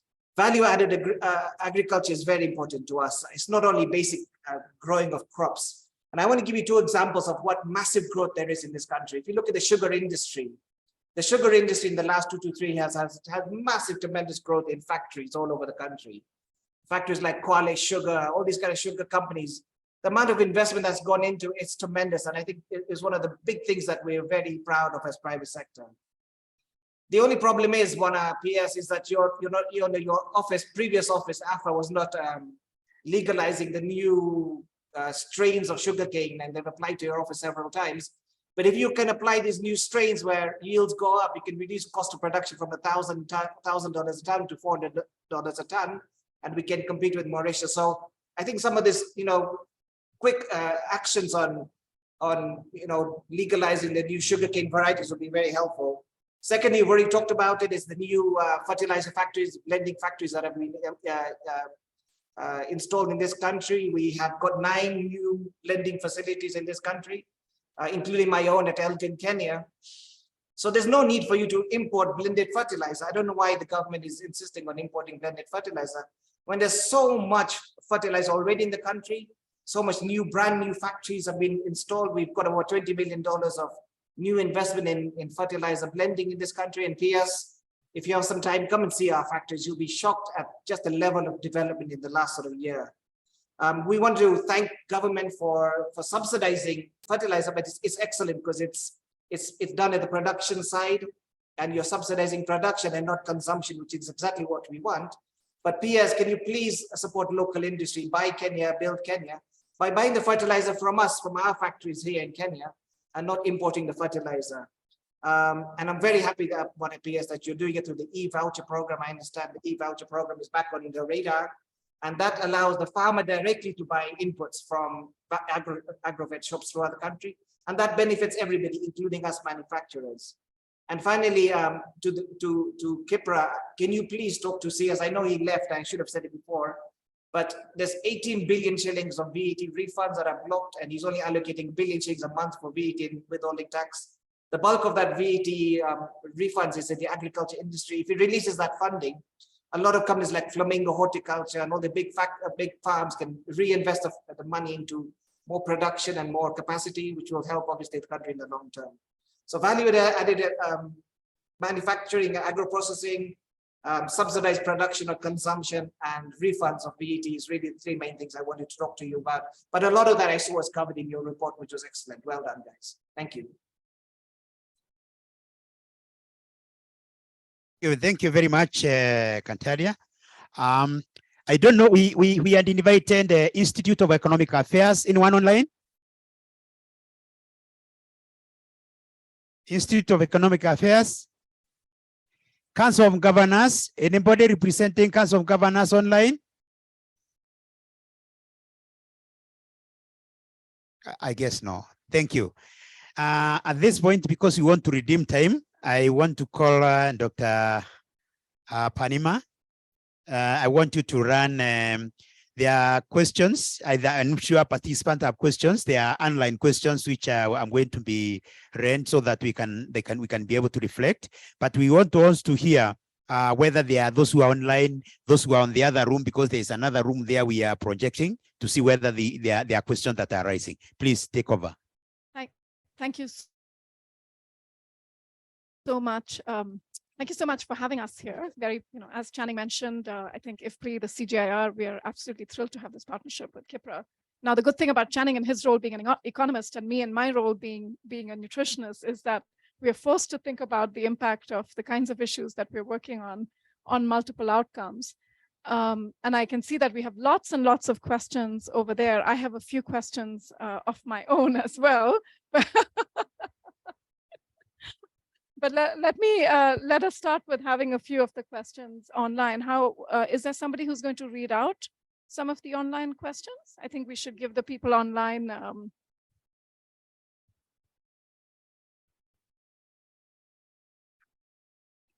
Okay, we can read some of the questions online. Some are very lengthy, but we'll try and go through them. But what we realize is that most of the questions appreciate the work that has been done and the results. But there are a few concerns. I'll start up where we have Baba Kramer. And the question is, I'll read as it is. The question is from the previous presentation. I suppose is the one that Lensa has presented. So what is the rationale for focusing on target increase of maize yield instead of other crops in the economic modeling? The sector for maize is among the most developed in Kenya. Will be good to show if there is more potential for growth when focusing on increasing yields for other crops, where technology diffusion has been much lower than that of maize sector. So there's a question there on focusing or refocusing on other crops. There's another question also from Lawrence. And the question is, what are the investments coming from? And I think this also came up through the discussion. The Kenyan government, are we talking serious mechanization? What is the plan for revitalizing the soil after the harvest and after the heavy reliance on chemical, that is the fertilizers? So and how do you raise plants given the climate and environmental conditions? What are presents in Kenya? What is the plan for increasing livestock production? So another question there on climate and concern about the soil and fertilizer consumption in the country. And so there's another question also on where the investments will come from in terms of the energy production for the agricultural activity and processing. I think we can get to there and then probably we can continue later. Great. So those are questions primarily directed to the KIPPRA team and the IFPRI modeling team. So maybe Lensa, do you want to kick off? Just before Benson or Lensa comes in, I think this presentation will be shared in. There are appendix lines which will be shared. It is looking at the growth properties, it looks at crops and other crops. So what was presented, these ones were not covered. So I didn't want them to spend time responding to this about the crop. Please leave that one because this presentation is detailed. It can be able to, it is covering other crops because they are there. Just answer whatever that is not included in that one. Sure. Joseph? Yeah. Maize. Yeah, well, if those of us who live in Kenya know that when there is no maize, there's no food. So really maize is important, partly because it's probably the most consumed single commodity that's consumed, but also it does involve many households, if you like. Many households participate in its production.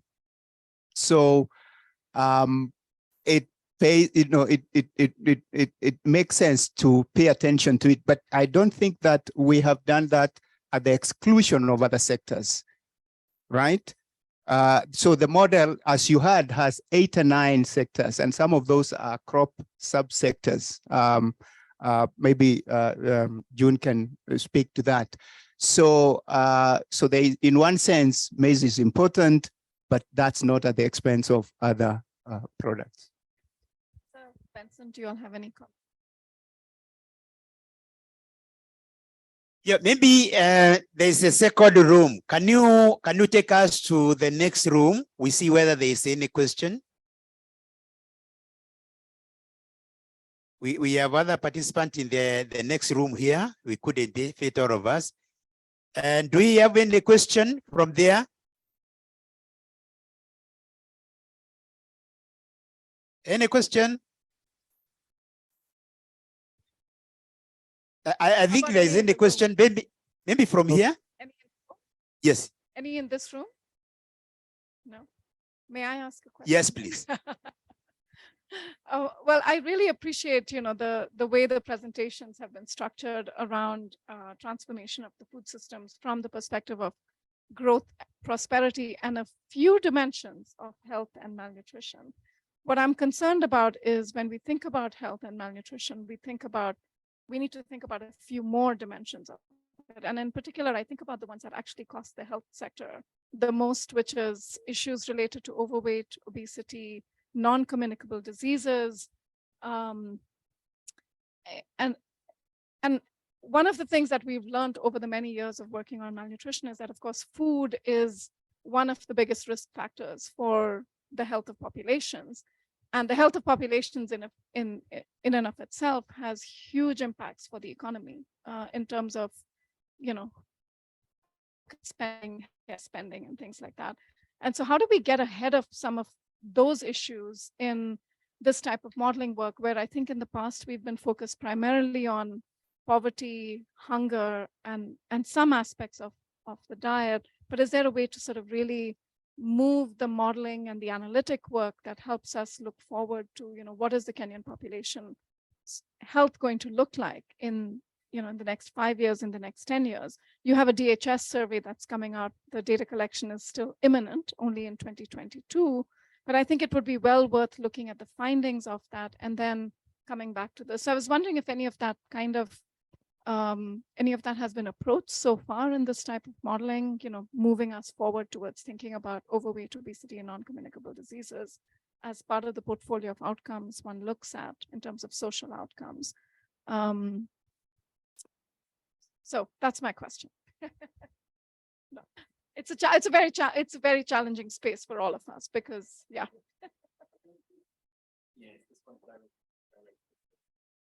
So firstly, let me talk about the plan and let me talk about maize, because I think one of the things that probably doesn't come through clearly enough in the presentation that we've given is that actually it is very much about a more diverse and vibrant agricultural sector. It's not just about staple cereals and so on, although there is a goal to increase productivity there. But what we are seeing in our diet outcome, diet quality metrics is that diversification and that shift away from an overemphasis on staples. And in fact, a lot of the agricultural growth, a disproportionate share of the agricultural growth is coming from the non-staples, from the horticulture, from the admittedly high value export crops as well, but some of it is getting onto the plate of consumers. We can track, just as we track number of calories, we can also track the share of the households who are consuming excessive amounts of calories. We just don't report that. I'm not going to lie to you, it wasn't stated as a goal in the bottom-up plan, and so we didn't report on it, but it is something that we can track and we can report on. There are a lot of nutrition outcome indicators that we would love to talk about, child wasting, child stunting, and other things, but we just don't have very strong economic theories that could allow this kind of model to project those kinds of outcomes. But maybe that's an opportunity to collaborate more and work more with our nutritionists if you feel there are strong theories that link those kinds of outcomes to economic transformation and structural change. But yeah, exciting opportunities, and maybe we should be emphasizing the outcomes that aren't in the plan in addition to the outcomes that are. Thanks, James. Excellent. You look like you want to say something about that, Channing. Yeah, I think it's a great question. It's a really big area for research. I don't know the obesity rate in Kenya. I'm going to South Africa. 40% among 40%. women. Okay, I'm going to South Africa. It's right around 40%. And that's high, right?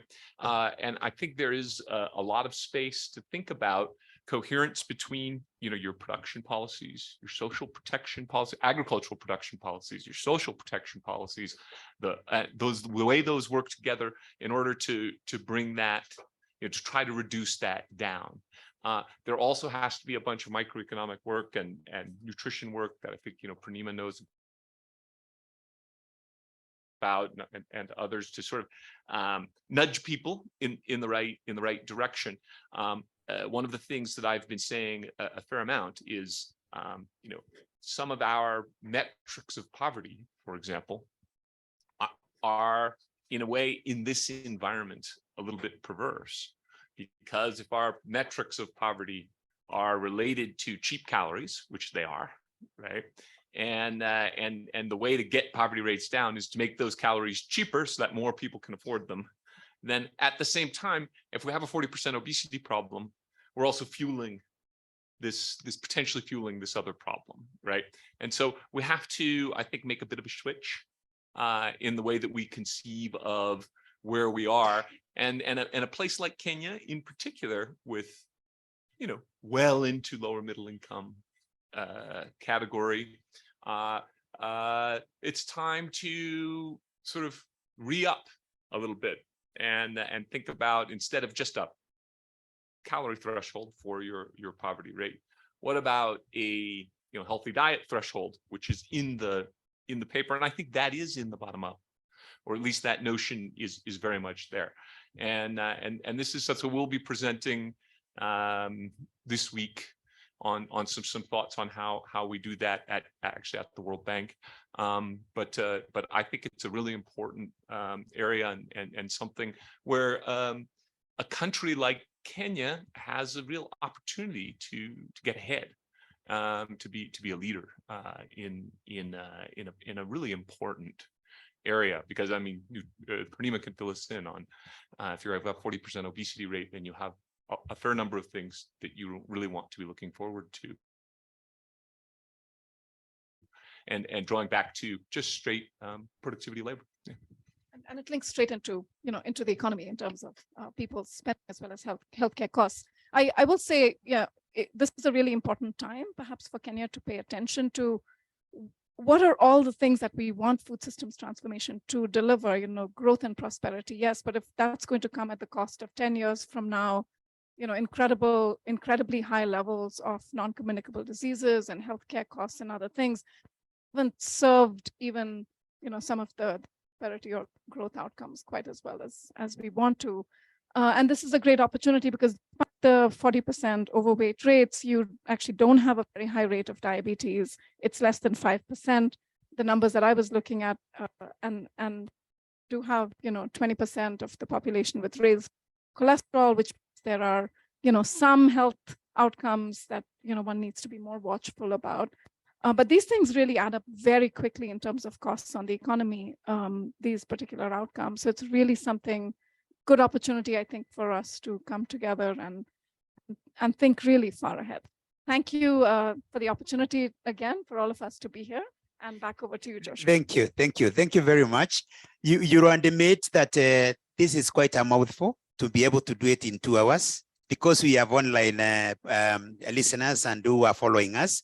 We wanted to promise you that we will have another seminar that is going to be not here, maybe outside there, where we can be able to have many hours and interrogate these figures. That's number one. Number two, and I think the team, IFPRI and the KIPPRA team have said that we want to do the analysis at this level, just to do at the macro level. We can actually be able to go deep and be able to analyze sector by sector, but we said as a start, let us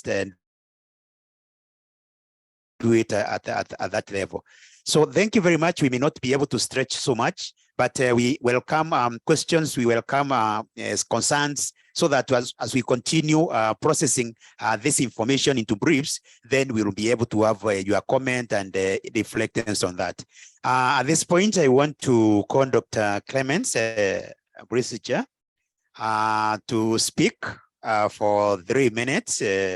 Maybe to close. I am actually reducing your time because we are very pressed. From there now, our executive director, Rose Ngugi, will close for us, please. Thank you, Joshua. So I think this was an excellent example of a national policies and strategies project, let's call it that way.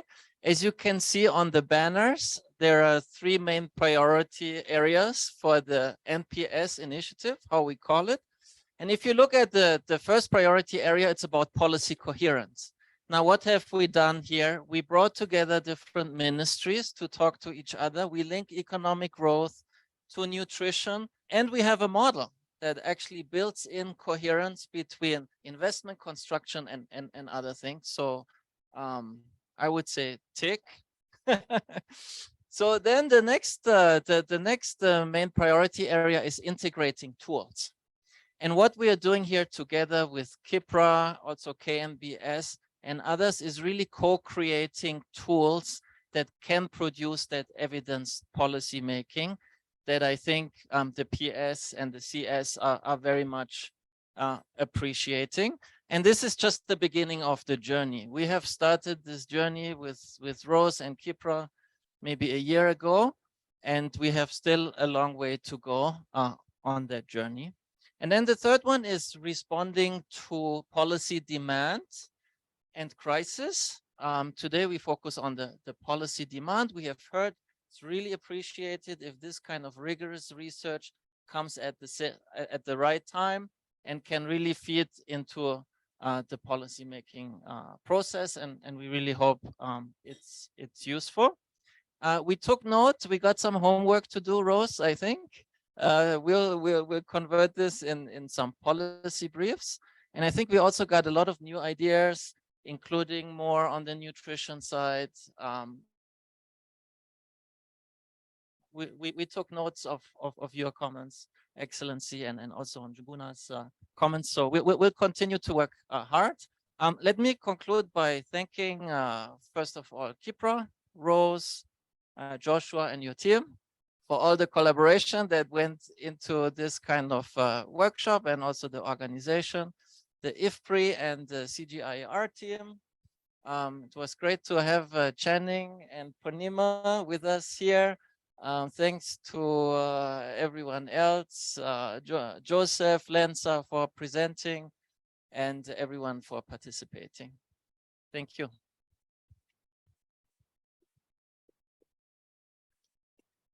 Yeah, I would say it's a great day today. As Channing indicated, we started thinking about this kind of collaborations long time, but I think he had to send somebody to actualize, and Clemens actually actualized everything. As an institution, we have one key mandate, and that is to create, to come up with platforms that would enable stakeholders to exchange views in the policy space. And we consider, therefore, this policy seminar is one of that key mandate that we are fulfilling as an institution. We are also meant to not just work alone, we are meant to do collaborations. And that is why we are here with IFPRI. That is why we have brought so many of stakeholders to this seminar. And the whole idea is to say that in promoting evidence-informed policy process, all stakeholders must be part and parcel of that. And whatever ritual that they would come up with is what is important. Today, we have our PS, and PS, we work very closely with the ministry. And I think very soon we'll be having something coming up, looking at matters to do with there's some data that had started being put together. But I'll also tell you that within the initiative that we are having with IFPRI, we are already talking about expenditure tracking at the county level. I remember somebody told you about the Malabo declaration, and we have that initiative that we've already started with the IFPRI. And the whole idea is actually to help you, Bwana PS, to see to it that even at the ground, agriculture is getting the attention that is expected. As a country that really relies heavily on agriculture, we cannot forget about promoting the productivity of the sector. Even as we talk about manufacturing actually in Kenya is dependent on agriculture. It's agro-processing. So anytime agriculture goes down, manufacturing also comes down. So I think, as Clemens has said, we have an assignment to do the policy brief, but also to see how we can also integrate the aspect of climate change. I think the CS has re-emphasized that that's where they began with the Channing. So we'll see how also maybe in the next step, how to bring this in. And I'm also very happy with the comments that we need actually to, when we think about the outcomes, we look at them more holistically, not just thinking about poverty reduction, but thinking about the dietary aspect and the NCDs, because that has implications also in other sectors of the economy. So for me is to thank all of you, those that I have met before, those that I have not met before. I know I've met Dr. Karogi. Actually, were you not in KIPPRA at some point? So. Yes, you can't deny that he was part of this KIPPRA. She was also stolen, not stolen, but we trained and she jumped into IFPRI. So we are very happy to see her. My team, there is Benson Kiriga, who did the presentation. We also also have Dr. Kihiu, who are part and parcel of cracking the numbers. And of course, Joshua Laichena, they have made this come true. I can tell you, we didn't have a lot of time. We had less than 2 months, yeah, to do this work. Because when Clemens told me, and I told him, I'm not letting go that opportunity. So we are going to do the best we can to actually deliver. And I'm very happy that we agreed to move on. So thanks all of you, and we hope that in future you'll be able to participate and make your input. Public policy process is not for KIPPRA. Public policy process is for all of us. Yeah, thank you very much. Thank you very much. We are not forgetting that we have an online participant. We really want to thank you for staying with us. I can see the numbers there. You couldn't be able to see how many they are. I'm not very sure whether I can be able to see, but they are quite a number. The others who are in the other room, we want really to appreciate you for coming here, listening, and appreciate that we didn't keep you the other room, not because we didn't want you to be here. The rooms are small, but we thought that this seminar must be in KIPPRA to own it. The other time we do it in the hotels. So next time we are going to do it in the hotel where we can be able to look at each other. So we want to close. I also recognize Shadrach is there. Shadrach is also part of the team. Yeah, so we have been working together. The others who are in Machakos, and we are working together with them. Thank you for the technical team and everybody else who made this to be a success. Asanteni sana. Thank you.